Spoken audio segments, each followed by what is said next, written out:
And I am a veteran. I was exposed to Agent Orange in Korea on the DMZ. And in the medical community, if I go see a doctor or I have to go to the hospital, I've had 2 heart attacks, 2 surgeries. And if I go outside the VA, it has taken us as much as 2 or 3 years to get payment. And, you know, this is something that weighs on us because we want to pay our bills. And I know my wife, while I'm out working, she has spent hours and hours and days trying to get these bills paid.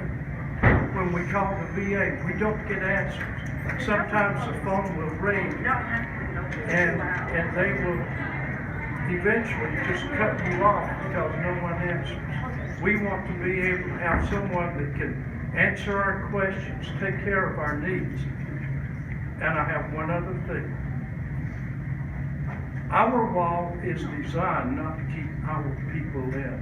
If you remember when Reagan asked Gorbachev to take down that wall, it was so that the people that wanted to get out can get out to freedom. We don't mind people coming into this country, but they should do it legally. Thank you for your comment. Thank you for your service. One of the values of these town hall meetings and the attention we seem to get is it gives me the opportunity to say, do not go at this fight alone. And I've given you my card, but to anyone who sees this online or sees it on television, maybe you know neighbors or family members or people who go to your church who've had this all too common experience of just being in cycle after cycle of bureaucracy with the VA, please send them to me. Please tell them to call my office. This is my job. You should not be in this fight alone. And you know what? I can get their attention. And so you give it to me, and I'll be like a dog on the bone fighting on these cases. But you speak to a broader systemic issue. Here's the real existential question we got to answer. Is the health portion of the VA, because remember, there's a lot of career opportunity stuff and economic activity that the VA supports that they do a really good job at. But on the health portion of the VA, is it savable?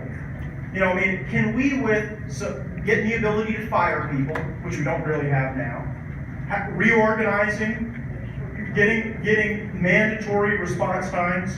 Can we reform the system as it is, or do we need to completely reimagine the system, provide veterans vouchers to be able to make their own decisions about their own health care, and then require every provider in America to take those?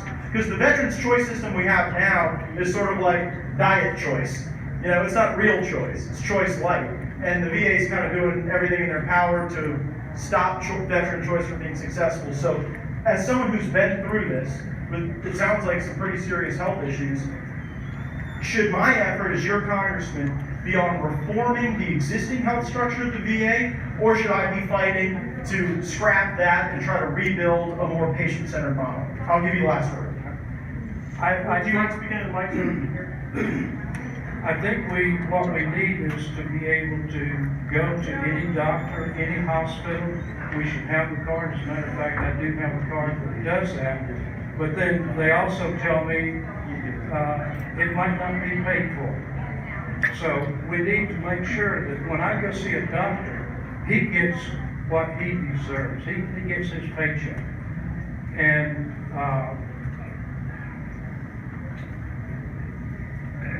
so you seem to be leaning more towards not trying to save this bureaucracy, but trying to liberate the veterans from it. Is that my understanding? No, we need to save the VA. The VA is an important asset to this nation and to the people that have served in the military.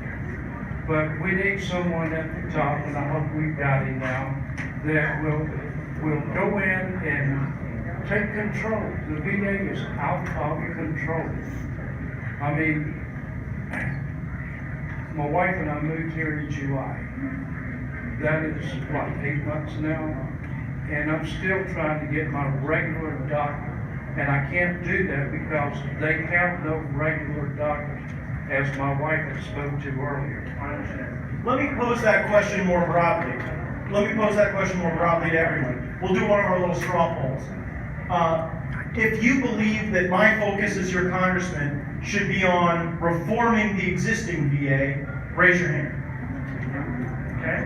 If you think my focus should be on scrapping the existing VA and moving to more of a choice-based system, raise your hand. That's insane. Okay, and if you're undecided, raise your I hand. said yes. I'm a veteran, that's insulting. Take it out. Okay, okay, that's interesting. It seemed to be more folks would say, let's take this system and let's try to get in there, roll up our sleeves and work on it. And, you know, what I would say during my campaign was, we either fix the VA or replace the VA. And so that's, excuse me, I'm sorry, I can't hear. So I'll work on that. I appreciate that feedback very much. I want to do one more question, and then I think these poor folks standing